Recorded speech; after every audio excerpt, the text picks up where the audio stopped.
नमस्कार। सतीश शाह शो में आपका स्वागत है। रविवार को यानी कल एक बार फिर हिंदुत्व की हुंकार की दूसरी बैठक हुई, सभा हुई। आपको शायद याद होगा, दिसंबर में हरिद्वार में एक धर्म संसद हुई थी जहां कत्लेआम का एक आह्वान किया गया था। उस पर चर्चाएं बहुत हुई। उसके मुख्य जो भाषणकर्ता थे उनको जेल में लिया गया, फिर 1 महीने के अंदर छोड़ दिया गया बेल पर। जो बाकी लोग बात करते हैं, आपने देखा होगा, जो दूसरे धर्म संप्रदाय से हैं या जो ऐसी बातें करते हैं सरकार को पसंद नहीं है, उन लोगों को बेल नहीं मिलती। 18 महीने, 20 महीने, 24 महीने, 4 साल, 5 साल को बेल नहीं मिलती। लेकिन अगर आप सरकार के पक्ष के हैं, हिंदुत्ववादी हैं, कैसी भड़काऊ बातें करें, कैसी भी हिंसात्मक बातें करें, फर्क पड़ता नहीं है। तो यति के नाम के एक उनको बाबा कहने में थोड़ा संकोच होता है, क्योंकि जो भी साधु का धर्म है वो उसके ठीक विपरीत है।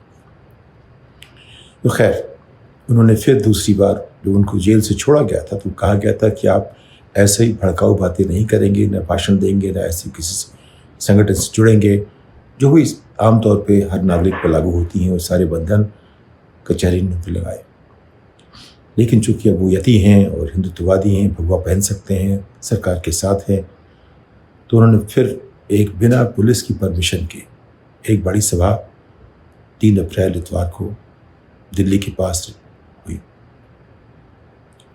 उसमें फिर वही भड़काऊ भाषण दिए गए, फिर वही बातें की गई।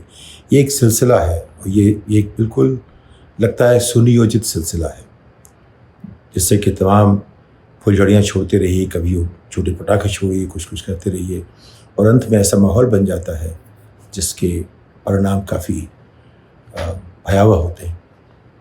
तो खैर, जो वहाँ कुछ पत्रकार पहुँचे, उस पर कुछ मुसलमान पत्रकार थे, कुछ हिंदू थे। मैंने एकाएक देखा ट्विटर पर कि किसी मेघनाथ बोस ने लिखा कि वो उनको और 4 और लोगों को, 4 पत्रकारों को पुलिस ने गिरफ्तार कर लिया है और उनको अपनी गाड़ी में रखा हुआ है। वो अपनी उस गाड़ी से ही ट्वीट कर रहे थे, ऐसा भी लिखा उन्होंने।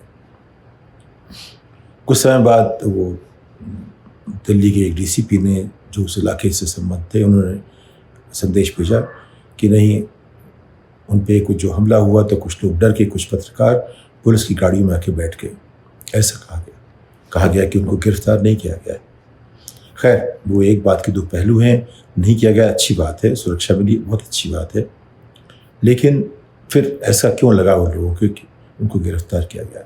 ठीक है, कई बार पुलिस ऐसा भी करती है कि सुरक्षा के लिए पकड़ लेती है, वो भी ठीक बात है। लेकिन गैर कानूनी, बिना पुलिस की परमिशन के ऐसी सभा कैसे होने दी गई, इसका सवाल किसी ने पूछा नहीं, या पूछा तो उसका जवाब नहीं मिला, और जवाब मिला तो ऐसा मिला जो संतोष से होता नहीं है।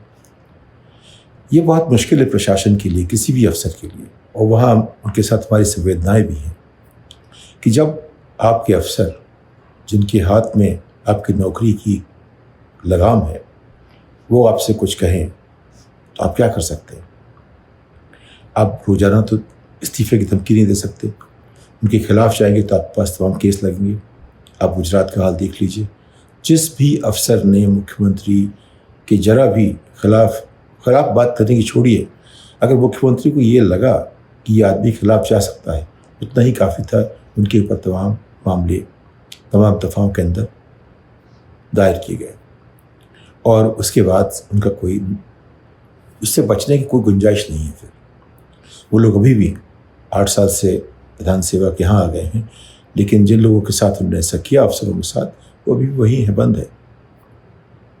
तो इसमें किसी भी प्रशासनिक अधिकारी के लिए सरकार से विरोध करना, जिसके लिए वो काम करते हैं, वो आसान नहीं है। उसके लिए एकाध जीवन वाले हो सकते हैं। आपने देखा एक जम्मू कश्मीर के किसी जूनियर IAS अफसर ने इस्तीफा दिया, कहते हुए कि वो इस 370 हटाने का विरोध करता है। उसके बाद जो उसके साथ कई बातें हुई, आप एक आदमी लड़ना सीख लीजिए और लड़ते रहिए तो बात अलग है। उस लड़ने के फ़ायदे भी होंगे, आपको जनता में समर्थन मिलेगा, कुछ कर सकते हैं, बात अलग है। लेकिन आपकी आमदनी फ़ौरन ख़त्म हो जाती है। अगर आपके पास आमदनी का जरिया नहीं है तो आप नहीं कर सकते। आपका परिवार है तो आप नहीं कर सकते। पर बच्चे हैं, नहीं कर सकते।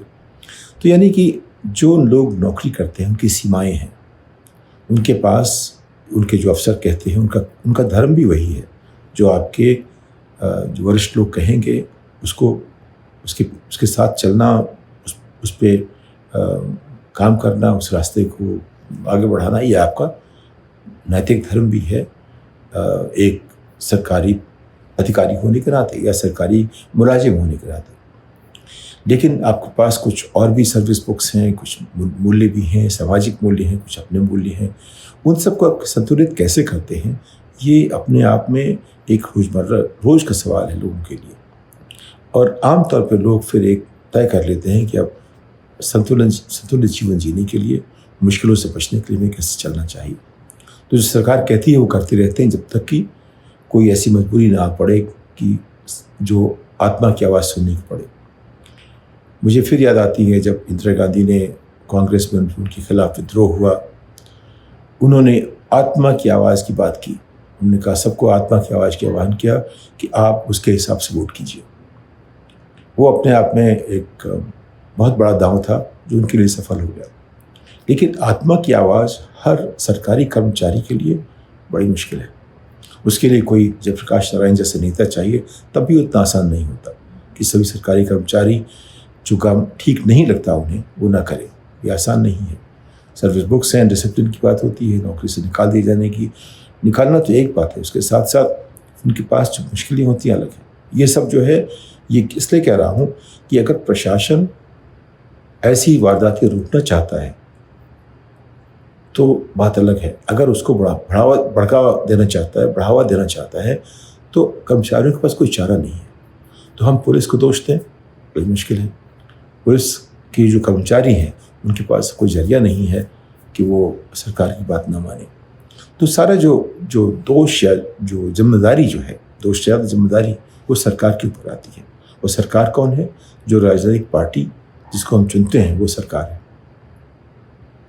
तो अब यही आपने देखा दूसरी पायदान जो हिंदुत्व के धर्म संसद की तरह की वो हुई है। इसके बाद मुझे लगता है देश भर में होती रहेंगी।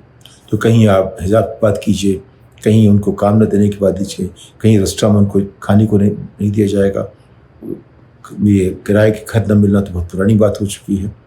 एक ऐसा माहौल बन गया है कि एक ख़ास धर्म समुदाय, जो 5 भारतीयों में से 1 भारतीय जो है वो मुसलमान है।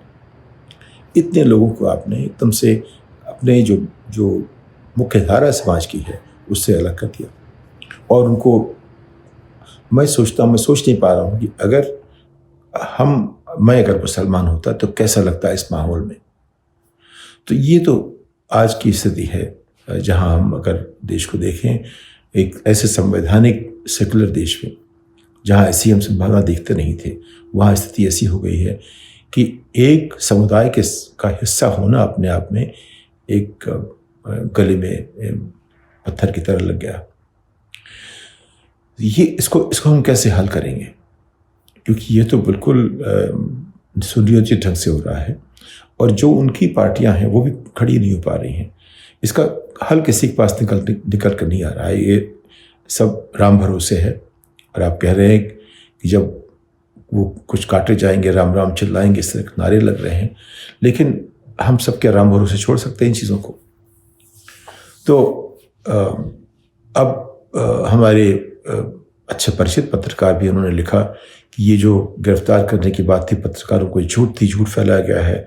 तो उस पर डीसीपी ने लिखा कि इस पर कार्रवाई होगी गलत। अरे भाई, आप 24 घंटे 7 दिन झूठ फैलाते हो, सच बोलना आपने सीखा नहीं है। सरकार जो पुलिस वाले हैं, अगर एक पत्रकार कुछ कहता है और पुलिस कुछ कहती है तो उसमें आप किसकी बात मानेंगे? तो हमारे जो भाजपा के जो पत्रकार हैं वो कहेंगे भाई जब हमारी सरकार होगी तो पुलिस बात मानेंगे, जब विपक्षी होगी तो पत्रकार की बात मानेंगे। तो यानी कि तथ्य और सत्य का मतलब आज की तारीख में यही है कि हम किसके साथ हैं। हम जिसके साथ हैं सत्य को उस तरह देखते हैं, तथ्य को उस तरह देखते हैं। लेकिन 20% लोगों के लिए जो जीवन का आज मतलब है, उनके पास किसी भी तरह की जहाँ भी उनको कोई सहूलियत मिलती है उसके ऊपर एक हमला होता है। तो सारा का सारा जो एक एजेंडा है इनका, वो ये कि मुसलमानों को कैसे दूसरे दर्जे का नागरिक बना दिया जाए इस देश में। मुझे ताज्जुब होता है जब अपने परिवार वालों से सुनता हूँ कि योगी की सरकार ने कम से कम उन लोगों को कंट्रोल में तो रखा है। ये बातें कहाँ से शुरू हो रही हैं? और ये यति के नाम का जो भगवाधारी है वो कहता है कि 10 साल में, 20 साल में, 30 साल में वो जब प्रधानमंत्री बन जाएंगे तो आपका क्या होगा। इस तरह की जो बातें हो रही हैं उसमें एक पैटर्न सा है, वो जो ही है जो नाजी किताबों से निकला था, फासिस्ट किताबों से निकला था। एक तो डर बनाई है लोगों के मन में, जो मेजॉरिटी कम्युनिटी है उनके मन में एक डर बनाई है। किसके खिलाफ? जो जिस कम्युनिटी के खिलाफ जहर फैलाना है उसके संदर्भ में डर फैलाइए, और फिर कुछ सबूत छोड़ते रहिए, कुछ ऐसे कार्यक्रम करते रहिए कि दूसरे के ऊपर कुछ हमला करने का, कुछ उसको नीचा दिखाने का मौका मिलता रहे। फिर अधिकार छीनते रहिए, और फिर एक समय ऐसा आता है जब आप कुछ भी कह सकते हैं और सब कुछ जायज़ है। इससे बचने के लिए हमें हमारे नेताओं को जल्दी ही कुछ करना पड़ेगा। 8 साल से विपक्ष ने इस पर कुछ नहीं किया है। क्या विपक्ष भी इसमें चुपचाप अपने इसके साथ है? अगर ऐसा है तो हमारे मुसलमान नेताओं को कुछ सोचना पड़ेगा, करना पड़ेगा। कैसे शांतिपूर्ण ढंग से हम सामने आए, बात को रखें, कैसे करें। उनको भी फोर्टिफाई करना पड़ेगा, उनको रणनीति चाहिए, उनको समाज में अपने आप को जो उतना स्वीकार्य नागरिक फिर से बनने के लिए औरों के दिमाग में कुछ ऐसी बातें करनी पड़ेंगी जिससे कि दूसरे लोग, जो एक बड़ी पार्टी उनके खिलाफ जो एक प्रचार कर रही है, उससे अलग देखना शुरू करें, उसके ढोंग को देखना शुरू करें। तो उनको भी कुछ करना पड़ेगा इसके लिए। और उधर से जो देख रहा हूँ कुछ हो नहीं रहा है, तो हमारे विपक्षी नेता कुछ कर रहे हैं, मुसलमान नेता कुछ कर रहे हैं, तो भारत का क्या होगा? हमारा समाज संवैधानिक ढर्रे से चलने वाला समाज अब तक रहा है। हमेशा कुछ न कुछ गड़बड़ियाँ होती रहती हैं, विरोध होंगे, कुछ लोकल लड़ाइयाँ होंगी। प्रशासन का काम है ऐसा होने से बचाए। अगर ऐसा हो तो उसको फौरन हल करें, किसी एक पक्ष का साथ ना ले। प्रशासन की पहली भूमिका है वो किसी एक पक्ष का पक्षधर ना बने, वो हमेशा संविधान की बात देखे और कोशिश करे कि हमारे नियम कानून ऐसे हों जो हर नागरिक को बराबर देखें, वो चाहे उसका जो भी रंग हो, चाहे धर्म हो, चाहे जात हो, जो भी हो। लेकिन अगर हम जिस तरह से देख रहे हैं, हमेशा कोशिश करेंगे कि इस समुदाय को, वो किसी वजह से समुदाय बना हो, हम यहाँ ये शय देंगे, वहाँ वो शय देंगे, उनके खिलाफ जाएंगे। जैसा हम ऐसा करना शुरू करेंगे, कुछ न कुछ कोई बड़ा हादसा होता है। हमें याद आते हैं भिंद्रावाले, किस तरह उनको सपोर्ट किया गया, बढ़ाया गया, उसका फिर अंत क्या हुआ। अगर आप एक आज़ाद भारत का इतिहास देखना शुरू करें तो एक ही सीख मिलेगी कि जब भी हम किसी एक समुदाय को दूसरे के सामने थोड़ा आगे बढ़ाते हैं तो कोई ना कोई बड़ा हादसा हो जाता है। वो हादसा फौरन नहीं होता, थोड़े दिनों बाद होता है, लेकिन वो उसकी नियति है। तो सरकार या प्रशासन की जो पहली भूमिका है, वो चाहे पार्टी जो भी हो, प्रशासन अपने तरह से काम करेगा जो संविधान परक है, जो नियम परक है। उसमें ये नहीं देखना पड़ता कौन किस पार्टी का है। लेकिन आज की जो राजनीति है, जो बॉलीवुड की फिल्में जिस तरह हमें राजनीति दिखाती हैं, वैसी बन गई है। अब इसके लिए एक जो नया रास्ता चाहिए, नया एक नेतृत्व चाहिए, नई रणनीति चाहिए, नया संगठन चाहिए, नई तरह की सोच चाहिए। और विपक्ष को और मुस्लिम संप्रदाय के नेताओं को, समुदाय के नेताओं को, उनको साथ आना पड़ेगा कहीं पर, ये समझने के लिए कि हम कैसे शांतिपूर्वक ये जो माहौल बदलें, जिसमें कि लोग उनके खिलाफ न सोचें, उनको माने कि वो हमारे जितने अच्छे नागरिक हैं, जितना कोई हो सकता है, हमारे आदर्श नागरिक हैं, उनको ये बनाना पड़ेगा। ये बात सब तक पहुंचानी पड़ेगी। ये उसके बिना हम लोग जो छवि बन के आती है, जो एक इमेज बनती है, उसमें मुझे पिछले शताब्दी के मध्य युग में जो यूरोप का हाल हुआ, वैसा नहीं होना चाहिए भारत का हाल। उससे बचने के लिए जो भी करना चाहिए। इस बात के साथ आपसे इजाज़त लेता हूँ, अगली पायदान तक। धन्यवाद।